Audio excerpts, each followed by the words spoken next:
Assalamualaikum warahmatullahi wabarakatuh. Alhamdulillahirrabbilalamin. Kita bertemu lagi di video pembelajaran bersama Pak Jimmy. Mari kita lanjutkan di materi kelas 9 SMP, yaitu tentang kesebangunan.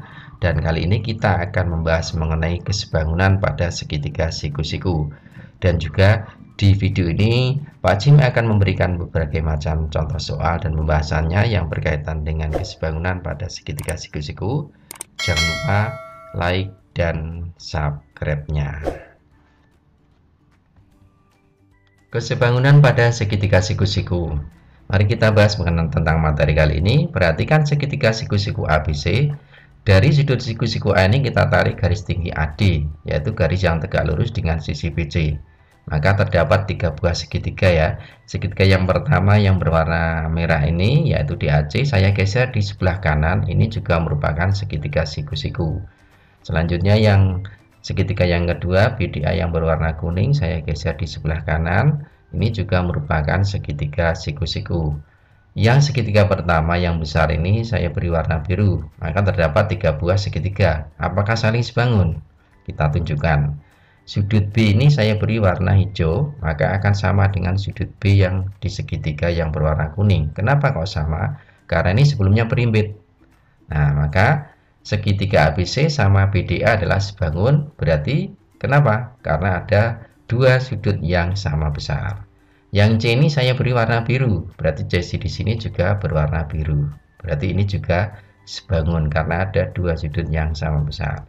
Selanjutnya untuk sudut yang di A ini, yang di A di warna merah sama kuning kita sesuaikan. Kalau ini sudah ada biru sama siku-siku, maka yang di A ini adalah hijau, yang di A sini adalah biru. Ada segitiga sudut yaitu siku-siku, hijau sama biru. Berarti terbukti apa? Sebangun ketiganya. ABC sama DAC sama DBA adalah sebangun. Selanjutnya kita akan membuat rumusan mengenai perbandingan sisi-sisinya ya. Perhatikan segitiga yang berwarna biru atau ABC dengan berwarna merah atau DAC. Kalau kita membuat perbandingan AC di sini di depan hijau, maka pasangannya juga di depan hijau yaitu CD. Kalau saya membuat CB merupakan sisi miring, maka perbandingannya juga sisi miring yaitu AC. Bagaimana kalau kita kalikan silang? Berarti AC kuadrat sama dengan CD kali CB. Nah, ini saya beri warna merah biar memudahkan dalam memahami. Karena apa? C di sini menunjukkan sisi yang berada pada sisi miring, sehingga bisa kita buat skemanya untuk mempermudah dalam mengingatnya bahwa kalau mencari AC kuadrat, maka dari C ini kita jalankan skemanya dari CD kali CB. Nah, jadi AC kuadrat adalah CD kali CB. Kemudian rumus yang kedua, kita perhatikan segitiga ABC dengan segitiga BDA yang berwarna kuning, biru sama kuning. Ya. Kemudian kita buat perbandingannya. Kalau AB di sini adalah di depan biru, maka pasangannya juga di depan biru yaitu BD. Kemudian sama dengan CB. CB itu adalah miring, maka pasangannya juga sisi miring yaitu AB. Bagaimana kalau kita kalikan silang? Berarti AB kuadrat sama dengan BD kali CB. Nah, ini juga saya beri warna merah. B-nya menunjukkan sudut yang berada pada sisi miring. Nah, selanjutnya kita buat skemanya untuk memudahkan menghafal. Berarti AB kuadrat itu sama dengan BD kali BC. Jadi AB kuadrat itu BD kali BC ya. Nah, kemudian yang nomor 3, yaitu kita lihat segitiga yang berwarna merah dengan kuning ini, yaitu segitiga DAC sama DBA. Kita buat perbandingan. Kalau misalkan dari segitiga yang berwarna merah ini saya ambil AD di depan biru, maka pasangannya juga di depan biru yaitu DB. Demikian juga kalau saya mengambil DC di depan hijau, pasangannya juga di depan hijau yaitu AD. Bagaimana kalau kita kalikan silang? Berarti AD kuadrat itu sama dengan DB kali DC. Nah, kita buat bagan skema. AD kuadrat, D-nya berada pada sisi miring, berarti kita sebar dari huruf D ini adalah DB kali DC. Nah, ini ada 3 rumus yang bisa diturunkan dari segitiga siku-siku dan diperoleh kesebangunannya. Kita pahami, nanti kita teruskan ke contoh soal-soalnya. Selanjutnya kita bahas mengenai contoh-contoh soal agar anak-anak lebih mudah memahami tentang materi kesebangunan pada segitiga siku-siku. Contoh yang pertama ada segitiga siku-siku PQR dengan siku-siku di Q. Yang dicari adalah panjang PQ, GS sama QR. Nah, kita akan selesaikan. Kita tuliskan dulu rumus yang terbentuk dari segitiga siku-siku ini, yaitu yang sumbernya dari sudut Q siku-siku menuju sisi miring, maka ada 3 rumus, yaitu QP, QS sama QR. QP kuadrat itu adalah PS kali PR, kemudian QS kuadrat adalah SP kali SR, kemudian QR kuadrat adalah RS kali RP. Nah, dari 3 rumus ini bisa kita gunakan untuk mencari yang ditanyakan. PQ itu sama dengan QP ya. Jadi kalau QP kuadrat PS sama dengan PR, jadi kita sudah bisa memasukkan ukuran-ukuran yang diketahui di gambar ini. PS-nya adalah 4, PR-nya adalah 40. Hasilnya 160, ini QP kuadrat. Berarti QP-nya berapa? Akar 160 kita sederhanakan adalah 16 kali 10. Akar 16 adalah 4 akar 10 cm. Ini panjang QP. Kemudian yang berikutnya panjang QS. Panjang QS adalah SP kali SR. SP-nya 4, SR-nya 36. 4 kali 36, 144. Berarti panjang QS akar 144 adalah 12 cm. Kemudian yang panjang QR. Berarti QR-nya adalah QR kuadrat itu RS kali RP. RS-nya 36, RP-nya adalah 40. Hasilnya adalah 1440. Akar 1440 ini kita buat perkalian, kita sederhanakan adalah 144 kali 10 berarti 12 akar 10. Demikian untuk yang nomor 1 sudah terjawab semuanya dengan menggunakan kesebangunan pada segitiga siku-siku. Bagaimana dengan yang nomor 2? Nah, nomor 2 ini segitiga siku-sikunya diketahui panjang AC 12, panjang AB-nya 20, yang dicari adalah panjang CD. Kita kerjakan menggunakan kesebangunan. Maka yang pertama adalah kita cari dulu panjang BC dengan Pitagoras. Berarti panjang BC dengan Pitagoras, maka diperoleh bahwa BC itu adalah akar dari 20 kuadrat dikurangi 12 kuadrat. Ingat teorema Pitagoras ya anak ya. Nah, berarti sama dengan 400 dikurangi 144 berapa? Yaitu 256 diakarkan 16 cm. Berarti BC-nya 16. Nah, langkah selanjutnya, kita ambil segitiga untuk patokan dalam membuat perbandingan. Kita ambil segitiga yang mengandung sisi AC, misalkan yang diketahui AC itu 16 ya. Jadi segitiga ACD ini saya geser ke bawah biar terpisah, biar memudahkan dalam membuat perbandingan. Nah, berarti ACD, kemudian kita berikan lambang sudutnya. Ya, segitiga yang besar sama kecil ini sudutnya adalah di A ini sama berimpit. Nah, selanjutnya kita buat perbandingan dari perbandingan segitiga kecil sama segitiga yang besar. Tujuan kita adalah mencari CD. Jadi kalau yang pertama saya membuat perbandingan CD, ini adalah sebangun ya, karena sudutnya sama ya.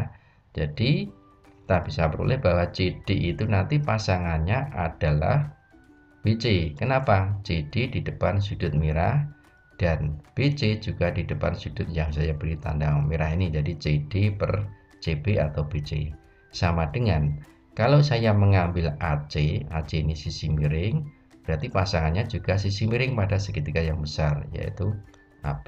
Kita masukkan ukurannya bahwa CD belum diketahui, CB-nya adalah 16, sudah kita hitung, kemudian AC-nya adalah 12, kemudian AB-nya adalah 20. 12 sama 20 kita sederhanakan, kita bagi 4 adalah 3 sama 5. Kita kalikan silang, diperoleh CD sama dengan 16 kali 3 dibagi 5 adalah 48 per 5, 9,6 cm. Jadi untuk nomor 2 ini bisa kita selesaikan dengan perbandingan tidak menggunakan rumus yang sebelah kiri. Sebenarnya bisa, namun untuk mencari panjang CD kalau kita gunakan rumus sebelah kiri, yaitu CD kuadrat sama dengan DA kali DB, ini akan membutuhkan cara yang panjang karena anak-anak harus mencari panjang DA dulu, kemudian DB dulu. Maka lebih mudah kita selesaikan dengan kesebangunan dengan mengambil segitiga-segitiga yang sebangun di segitiga siku-siku itu. Kita teruskan ke contoh yang berikutnya. Dua soal berikutnya yaitu mengenai kesebangunan pada segitiga siku-siku. Persegi panjang ABCD sudah diketahui ukuran panjangnya 20, lebarnya 15, kemudian dibuat diagonal BD dan AE sama CF ini merupakan garis tinggi. Tentukan panjang EF. Nah, untuk menyelesaikan ini yang pertama kita cari dulu panjang diagonal BD dengan Pythagoras, yaitu 20 kuadrat ditambah dengan 15 kuadrat. Kita peroleh hasilnya adalah akar 625 atau 25 cm. Berarti 25 cm ini adalah panjang BD. Nah, selanjutnya kita perhatikan segitiga ADE dengan segitiga BCF. Ini bagaimana? Apakah dua segitiga itu bagaimana? Dua segitiga ini adalah kongruen. Kenapa kok kongruen? Karena ini kongruen menurut syarat bahwa yaitu ada dua sudut yang sama dan sebuah sisi yang sama, berarti yaitu sudut sisi. Jadi ini kongruen ya. Kalau ini kongruen berarti panjang DE itu akan sama dengan BF, berarti DE sama BF ini sama.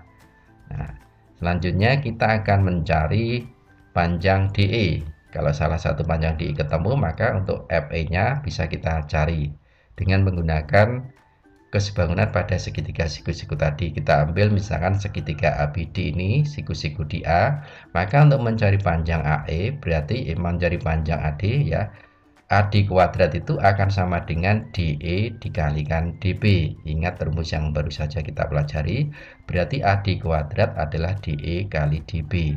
AD nya itu dalam hal ini adalah 15 karena sebagai lebar, berarti 15 kuadrat adalah sama dengan DE kali 25 BD nya. Sehingga kita peroleh bahwa 225 itu DE kali 25. Berarti DE nya berapa? 225 dibagi 25 sama dengan 9 cm. Ini panjang DE. Padahal panjang DE itu sama dengan apa? FB. Maka panjang EF ini bisa kita peroleh bahwa bisa diperoleh dari BD itu dikurangi 2 kali DE. Karena ada dua kanan kiri ini sisi yang sama, jadi sama dengan 25 dikurangi 2 kali 9 adalah 18, hasilnya adalah 7 cm. Nah, kita sudah menemukan panjang F. Selanjutnya yang nomor 4. Nah, ini agak hot, jadi bagaimana untuk menyelesaikan panjang DE? Untuk mencari panjang DE, maka langkah pertama nanti kita mencari panjang AE dulu. Panjang AE ini kita ambilkan dari segitiga yaitu ABE. Jadi segitiga ABE ini adalah siku-siku, berarti kita gunakan rumus Pythagoras. Berarti panjang AE kuadrat itu adalah 8 kuadrat dikurangi 4 kuadrat karena mencari sisi tegak atau sisi selain sisi miring. Berarti sama dengan 64 kurangi 16 adalah akar 48. Ini kita biarkan, jangan disederhanakan. Jadi AE ini adalah akar 48. Selanjutnya langkah berikutnya kita cari panjang CE. Nah, kita cari panjang CE dengan menggunakan rumus yang kesebangunan pada segitiga siku-siku yang tadi. Berarti bahwa AE kuadrat itu sama dengan EC dikalikan EB. Jadi AE kuadrat sama dengan EC kali EB. Kita masukkan AE nya adalah akar 48 dikuadratkan sama dengan EC dikalikan 4. Akar 48 dikuadratkan berarti sama dengan 48 itu sendiri. EC kali 4 berarti EC sama dengan berapa? 48 dibagi 4 adalah 12 cm. Berarti EC nya ini 12. Nah, langkah berikutnya kita gunakan teknik kesebangunan seperti materi awal dulu. Kita belajar kesebangunan pada segitiga siku-siku. Kita perhatikan segitiga CDE ini sebangun dengan CAB.